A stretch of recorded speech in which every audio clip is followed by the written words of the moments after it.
Allahümme salli ala Muhammed ve ali Muhammed. Euzu billahi mineşşeytanirracim. Bismillahirrahmanirrahim.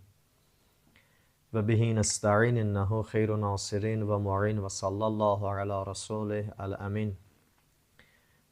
Amma ba'd rabbi şrah li sadri ve yessir li emri ve ahlul ugdeten min lisani yefkahu kavli. Ve hakkı Fatıma ve abiha ve ba'liha ve beniha ve sirril mustavda'i fiha. Allahümme salli ala Muhammed ve ali Muhammed ve accil feracahum. Allah bu mübarək cümə günün bütün dünya müsəlmanlarına daha da mübarək qərar versin. Cümə gününün fəzilətindən, cümə gününün dəyərindən Allah hamımızı bəhrə aparanlardan qərar versin. Mübarək bir gündür ki, Allah mütəal insanlara hər günün çağırışından fərqli bir çağırış edir. Və hər günün çağırışından fərqləndirir bu çağırışla o günün mahiyyətin. Eyni halda da insanların əməlin daha da qiymətləndirir Allah. Yaxşılıqların da daha artıq qiymətləndirir, pisliklərin də həmçinin. Çünki günün özünün əzəməti var. Bu çağırışın özü həm günə qiymət verir və həm günün dəyəri ilə də insanlara bu gündə daha fəal olmağı, daha müvəhhid olmağa dəvət eləyir. Ki bir mübarək gündür. Allah bu gündə bizdən istəyir ki, daha çox tövfiq tapaq və niyə deyirlər cümə günü rivayətlərdə Məsumlar əleyhissalam cümə günlərin ağasıdır, cümə günü günlərin sərvəridir. İnsan eləyə bilər cümə günündə bəzi Allahdan münacat və istəklərlə bəzi qüdrət ələ gətirək ki, növbəti cümləyə qədər hər bir sahədə müvəffəq dayana bilə, növbəti cümləyə qədər, cümə gününə qədər Allahla öz arasında nə Allahın hüquqların, nə insanların hüquqlarını pozmasın. Bu cəhətdən dəyərli gündür. Baxın, Ramazanla bağlı olan bəzi mövzularda Əhl-i Beyt əleyhissalam buyururlar ki, Ramazan ayında bir cür siz Allahla öz aranızda qüdrət ələ gətirin, Allahla bir cür münasibət qurun ki, növbəti bir ilinizə zamin olsun o günlər, sizi bütün pisliklərdən qoruya bilsin. Eynən də həmən bu günlərin içində cümə günü bir gündür ki, insan eləyə bilər bu gündə özü ilə Allah arasında bir cür ünsiyyət qursun ki, növbəti cümləyə qədər insan o ünsiyyətlə mehriban və qayğı ilə yaşaya bilsin. Adam Allahla sağlam ünsiyyət quranda o ünsiyyətin pozulmamasına görə hər nəyi var Allah yolunda qurban verir. Yetər ki, ünsiyyəti Allahdan kəsilməsin. Və yaxud Allahla yaratdığı o ünsiyyətin, o münasibətin şirinliyinə hər şeyin qurban eləməyə hazır olur ki, tarix bunun çox nümunələrini sərgiləyib. Həzrət İmam Hüseyin əleyhissalamın Tasua gecəsindəki bir gecə icazə almağının mənası buydu ki, mən Allahla ünsiyyəti çox sevirəm, Allahla danışmağı çox sevirəm, istəyirəm bu gecəmizi Allahla məxsus razı niyaz eləyək ki, hətta o Kərbəla yolunda şəhid olanlardan bəzilərinin tarixində də var, məxsusən Müslümün tarixində var. 2 rükət namazın ki, tez qurtarır. Buna xatir ki, düşmən düşünməsin ki, elə namazla vaxt aparır ki, ölümü biraz təxirə düşsün. Amma o namazı da özünə fürsət bilir ki, axırın vaxtında qoy Allahla ibadət eləyim, Allahla ünsiyyət qurum, Allahın huzuruna gedim. Ki o ünsiyyətin şirinliyinə görürsən, həyatını da qurban verməyə razı oluruz. Baxın, tarixdə kim Allahla sağlam əlaqə qurubsa, Allahla sağlam dostluq eləyibsə, Allahın məhəbbətin və sevgisin qəlbində həqiqətən ixlasla yaşaya bilibsə, hər şeyin ona qurban verməyə razı olub, yetər ki, o məhəbbəti Allahla öz arasında itirməsin.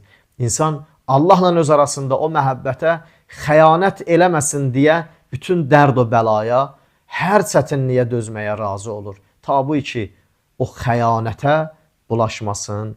Ki, Məsumlar əleyhissalam bu mübarək günü bizə fərqli bir gün kimi təqdim ediblər. Bizim mövzumuz Həzrət İmam Sadiq əleyhissalamın insafun nas min nəfsik hədisi idi ki, müsəlmanların müsəlman boynunda, möminlərin mömin boynunda olan haqlarından biri bundan ibarətdir ki, insanlarla öz aranda insafla rəftar eləyəsən, heç vaxt insafı yaddan çıxarmayasan.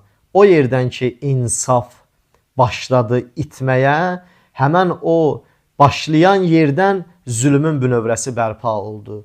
O yerdə ki, insan insafın əldən verdi, həmən yerdə özü zülmü bərpa elədi. O yerdə zülmün kökün qoydu. Zülmün başlanan yerlərindən biri insafın aradan getməsidir. Əl-insafu nisfuddin hədisi ki, bizim İslam cəmiyyətimizin və ümumi bəşərin cəmiyyətinin ölçü vahididir. Əl-insafu nisfuddin. İnsaf dinin yarısıdır. Yəni o olmasa mütləq şəkildə din aradan gedəcək. Həzrəti İmam Cəfər Sadiq əleyhissalamın o hədisinin bir mübarək hədisində o hədisə oxşar, yəni onun təsdiqi olaraq mövzumuzun məhəllə şahidi olaraq bir dənə də mübarək hədisi mən siz əzizlərin nəzərinə oxuyuram ki, burada İmam Sadiq əleyhissalam məxsusi iman əhlin vurğulamır, ümumi müsəlmanların müsəlman boynundakı haqqın qeyd eləyir. Əl-muslimu əxul muslim ki, məşhur rivayət və məşhur hədislər var bu barədə. Elə bu da həmsinin əl-muslimu əxul muslim. Müsəlman, müsəlmanın qardaşıdır. Haqqul muslimi alə əxeyhil muslim. Müsəlmanın boynunda olan müsəlman haqqı, yəni biri bundan ibarətdir ki, la yeşbə'ə və yəcu əxuh və la yer'ə və ya'təşu əxuh və la yəqtəsiyə və yərə əxuh fəma əzəmə haqqəl muslim alə əxeyhil muslim. Ki, çox doğrudan insanlara nə gözəl yol açmısan, yəbnə Rəsulillah. Allah insanların boynunda nə gözəl hüquqlar bərpa eləmisən, nə gözəl yol qoymusan, kaş insan buna müvəffəq ola. Biz müvəffəq ola bilək, bu şeylərə diqqət eləyə bilək ki, İmam buyurur ki, müsəlmanın qardaşıdır, boynunda olan bir-birlərinə nisbət haqlardan biri budur ki, o zaman ki, müsəlman qardaşı ya müsəlman bacısı ac ola, özü heç vaxt tox qarnına yatmaya. O zaman ki, bir müsəlman qardaş və bacısı suz ola, özü heç vaxt o suzluğun aradan aparmayan halda yatmaya. Yəni, belə deyim də, evində rahat yeyirsən, içirsən, yatırsan, amma müsəlman qardaş və bacın nə yeməyə bir şey tapır, nə də içməyə. Bu cür olmasın İmam Sadiq ağa deyir ki, müsəlmanlar bir-birlərinin hüquqlarını itirsinlər. Biri də bundan ibarətdir ki, müsəlmanın müsəlman boynunda haqqı, gərək hər kəs buna riayət eləyə. Müsəlman qardaş və bacının geyinməyə bir şeyi yoxdur, əyninin libası yoxdur, sən isə libaslı haldasan. İndi bəzən evimizdə 10 cür müxtəlif formalarda libasımız olur. Müxtəlif formalarda geyim tərzlərimiz olur. Bəzən onun bir dəstinə kiminsə ehtiyacı olur. Birini görürsən, verə bilmirik. Tabi sən haçan veririk onu, o qədər ki ondan istifadə eləmişsən, daha ona ehtiyacın yoxdur. Zaten onu hər hansı bir yerə atacaqdın, apardın, verdin kiməsə, elə düşündün ki, böyük bir iş görmüsən. Xeyr, o sənin üçün dəyərli olanda verə bilsəydin, Allah üçün dəyərli idi. Sən onu sevdiyin halda verə bilsəydin, çox qiymətli olardı. Daha geyinmirsən, istifadəsi sənin üçün heç bir əhəmiyyət kəsb eləmir, onu vermək asan məsələdir. Sənin üçün istifadəsi zəruri olan bir müddətdə verə bilsən, böyük dəyər qazanardın. İmam Sadiq əleyhissalam deyir, müsəlmanın müsəlman boynunda haqqı budur ki, özünün libası ola, bacı qardaşı amma libassız ola, belə olmaya. Bu müsəlmanın boynunda ən böyük olan haqlardan biridir ki, gərək buna riayət eləyə. Həzrət İmam Əli ibn Əbi Talib əleyhissalam buyurur ki, bir nəfər gəldi Həzrəti İslam Peyğəmbərindən soruşdu. İslam Peyğəmbərinə dedi, Əlləməni əmələn la yuhalu beyni və beynəl cənnə. Ya Rəsulallah, mənə bir əməl öyrət ki, məni behişdə getməyimə mane olmasın. Yəni, rahat behişdə gedə bilim. qarşımı kəsməsin. Həzrət buyurur ki, la təğzib. Heç vaxt qəzəblənmə. Əlbəttə qəzəbin özünün yerləri var ki, bunlar istisna. Ki o yerlərdə ki, İmam Kazım əleyhissalam buyurur, insan qəzəblənməyə olar. O möminlər ki, o insanlar ki, qəzəb olmağa layiq olan yer olar, orada qəzəblənməyə olar, bizdən deyirlər. İndi əlbəttə yersiz qəzəbdən gedir söhbət. La təğzib. Heç vaxt qəzəblənmə. Və la təsəlin nasə şeyən. İnsanlardan da heç nə istəmə. O bir nəfər gəldi İmam Sadiq əleyhissalama dedi ki, mən həmişə dua eləyirəm ki, Allah məni özündən başqa heç kimə möhtac eləməsin. İmam dedi ki, duanı çalış bu tərzdə eləmə. İnsanların bir-birinə ehtiyacları var. De ki, Allah məni sən istəməyən bəndələrə, bizdə deyirlər o namərd adamlara möhtac eləmə. Ki, amma insanların hamısının bir-birinə ehtiyacı olur. Məsələn, insanın qəzəblənməyə də ehtiyacı olur. İnsan üçün hətta haqq olur qəzəb eləsin. İnsanın boynunda qəzəb bir dənə vacibat həqdə formalaşır. İnsanın boynunda vacibat olur bir dənə qəzəbi. İnsanın nəsə istəməyi bəzən insanın boynunda vacib haqqı olur. Bunlar amma ümumisindir ki, o həddləri keçmiş mövzulardır. La təğzib, qəzəblənmə, Allah istəməyən yerdə. Və la təsəlin nasə şeyən, insanlardan heç nə istəmə. Vərzəlin nasi ma tərzəli nəfsik, özün üçün o şeyi ki istəyirsən, razısan, onu başqaları üçün də istəməyə razı ol. Özün üçün o şeyi ki istəyə bilirsən, onu başqaları üçün də istə. Həzrət buyurdu ki, sənin behişdə getməyin mane olmayan əməl bundan ibarətdir. Əgər buna riayət edə bilsən, bu maniyə deyilsən, mütləq Allahın behişdinə tərəf yol tapacaqsan. Ki bu, bayaq oxuduğumuz o hədis ki var, Əllə yəşbərə və yəcu'u əxu və la yərvə və yətəşu əxu və la yəqtəsiyə və yərə əxu. Doğrudan bu üç dənə kəlmə eləyə bilər insanların arasında bir nizam qura. Ki, özün heç vaxt tox yatma, bir halda ki, az yatanı bilirsən. Özün heç vaxt susuzluğunu aradan aparma. Bilirsən ki, təşnə adam var, doğrudan bir nəfər susuzdur. Heç vaxt, məsələn, müxtəlif libaslar geyinib, kimisə libassız qoyma. Yəni, demir ha, özün bundan istifadə eləmə. Hədisin mənası budur ki, özün kimi başqalarının da istifadəsində qoy. Sənin evində məsələn bundan sonra bir aylıq tədarükün var, adam da var səhərinə heç nəyi yoxdur. Yəni bu cür biz belə bir halda insafən ölsək, Allah qarşısında üzümüz qaradır. Belə bir halda həqiqətən dünyamızı dəyişsək, üzümüz yoxdur Allaha deyə, Allah mən İslam Peyğəmbərinin ümmətindəyəm. Mənim aynən bundan sonra fərz elə özümün ehtiyaclarımı ödəyəcək vəsailim var. Adam var bu gecəsində onun üçün yoxdur. Ki belə bir halda Həzrət Əmir Əl-Mominin barəsində deyirlər ki, hər səhər Həzrət Əmir Əl-Mominin qapısını kim döysəydi, birdən görərdi ki, onun heç nəyi yoxdur. Sübhdə kim Həzrət Əmirin qapısını döysəydi. Buna görə axşamdan hər nəyi var idi, insanlar arasında bölərdi. Ki birdən kimsə ac yatar. Birdən kimsə susuz yatar. Birdən kimsə libassız olar. Nəyi var idi verirdi. O Əmir Əl-Mominin idi ki, o Həzrəti Əmir idi ki, qəmbərə aparırdı bazara, özündən bahalısın qəmbərə qulamına alırdı.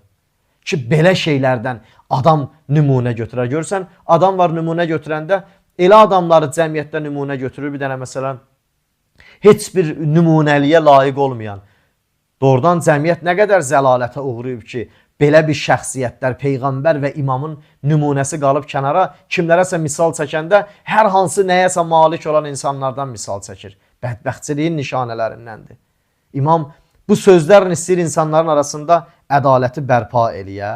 Ki bilirsiniz, Maviyə, lənətullah əleyh, Maviyə bir dənə fürsət tələb adam idi ki, həmişə müqəddəs kəlamlarla, müqəddəs yollarla insanların avamçılığından istifadə edib və böyük təhlükələri də yarada bilib.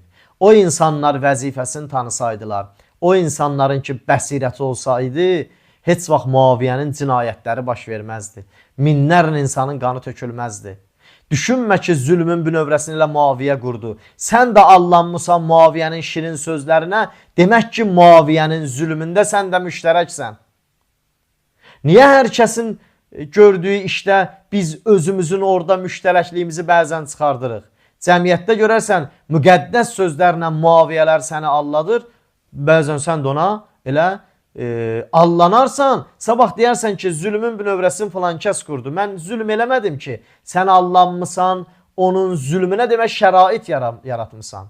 Muaviyə o zaman ki əlinə fürsət düşərdi, Həzrət Əlinin vəfalı dostların, Həzrət Əlinin o doğrudan Həzrət Əli üçün canın qurban eləyən dostların görəndə həmişə onlara əziyyət eləyərdi.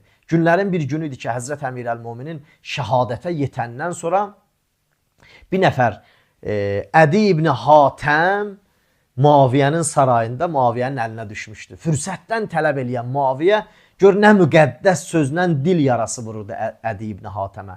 Deyirdi ki, ma ənsəfəkə İbn Əbi Talib ən qutilə bənuku mə'əh və bəqiyə ləhu bənuh. Gör, hansı həssas cümlələrlə o Ədi ibn Hatəm istəyirdi ömrünün sonunda onu o imanın zay eləyə, imanın xarab eləyə. Müsəlmanlar diqqətli olsunlar. Görürsən, bir zaman məsciddə biri zəhmət çəkib, Allahın yolunda zəhmət çəkib. Zaman keçib, bu işlər keçəndən sonra görürsən, o keçdiyi zəhməti bir nəfərin Muaviyə xislətli bir adamın bir sözü ki, sən filan vaxtı filan iş gördün, heç dəyərində olmadı. O filan kəs də gördün, heç səni özü ilə bir yana aparmadı, özü ilə bir yerə çıxartmadı. Əlbəttə, mənəvi cəhətdən ya məsələn, hər hansı bir mövqe cəhətindən görürsən səni də tək qoydu. İnsan görürsən bəzən bir kəlmə bu Muaviyə xislətlərin sözü ilə keçmişdə gördüyü zəhmətlərin hamısını xarab eləyir. Ki, diqqətli olaq bu mövzularda. Ki, Ədi ibn Hatəmə Muaviyə bunu deyirdi. Ma ənsəfəkə bunu Əbi Talib ən qutilə bənuku mə'əh və bəqiyə ləhu bənuh. Həzrəti Əli deyirdi, Əli ibn Əbi Talib görürsən, Əbi Talibin oğlu səndən insafla rəftar eləmədi. Sənin balaların öldü, amma onun balaları sağ qaldı. Ədi ibn Hatəm 3 dənə oğlun qurban eləmişdi Cəməldə, Suffeyində. 3 oğlu Həzrət Əlinin yolunda qurban olmuşdu. Bu da istəyirdi bu həssas sözlərlə ömrünün axırında Ədinin imanını xarab eləsin. İblis idi da bu. Bu şeytanın özü idi da. Ki bax bu agah müsəlmanın, Həzrət Əlinin bu vəfalı dostunun, Əli ilə olan dostluqdan doğrudan qəlbində ilahi məhəbbət daim payidar qalan bu kişinin cümləsinə bax. Dedi, ma ənsəfdə əliyyən iz qutilə və bəqit. Yəni bəqitu. Dedi ki, mən baxıram ki, mən Əli ilə düz insafla rəftar eləməmişəm. Buna görə ki, ma ənsəfdə əliyyən. Mən Əli ilə insafla rəftar eləməmişəm. İz qutilə və bəqitu. O dünyasını dəyişdi, şəhadətə çatdı, amma mən hələ yaşayıram. Yəni, məni sən nə ilə alladırsan? Əgər dünyadan köçməklə kiminsə qalmağı insafsızlıqsa, onda Əli dünyadan köçüb mən qalmışam. Ən böyük insafsızlığı mən özüm eləmişəm Əliyə qarşı. Dur az hərimi kuyi tubi bəhri mandəyəm, şərməndə mandəyəm ki, çera zində mandəyəm. Oradan əcib sözdür ya. Deyir, mən sənin hərəminin bir küncündə, bu sarayında bəhrəsiz qalmışam. Utanıram bundan ki, Əli ölüb, mən diri qalmışam. Xəcaləti bundan çəkirəm. Yəni, sən məni nə ilə istəyirsən alladasan? Ki, baxın, insafın həqiqəti budur ki, insan həqiqətən gördüyü işlər Allah üçündürsə, onu kimlərə görəsə, kimlərin sözü ilənsə, neynəsinlər? Aradan aparmasınlar. Yenə bayaq da o cümləni dedim, biz camiyyədə illərdə belə şeylərin çox şahid olmuşuq. Adam illərlə xidmət edir, gəlir axırda bir kəlmə Muaviyənin, Muaviyyə timsalında, Muaviyyə xislətli insanların vəsvəsəsi ilə görürsən, bütün əməllərin zayi eləyir. Bütün imanın xaraba qoyur. Ədi ibn Hatəm bir kəlməsi ilə desə ki, bəli elə, mənim balalarım öldü, Əlinin balaları sağ qaldı, onda hər nə var idi əlindən vermişdi. Amma 14 əsr üstündən keçib, Ədi ibn Hatəm bizim üçün Həzrət Əlinin dostları sırasında nümunə olaraq qalıb. Allah'an da verirəm öz Allahlığına xatir. Allah bizi ömrümüzün hər anında insafla yaşamağa müvəffəq eləsin. Əlinin vəfalı dostlarının həyatından ibrət almağı bizə lütf eləsin. Vəssalamu aleykum və rəhmətullahi və bərəkatuh.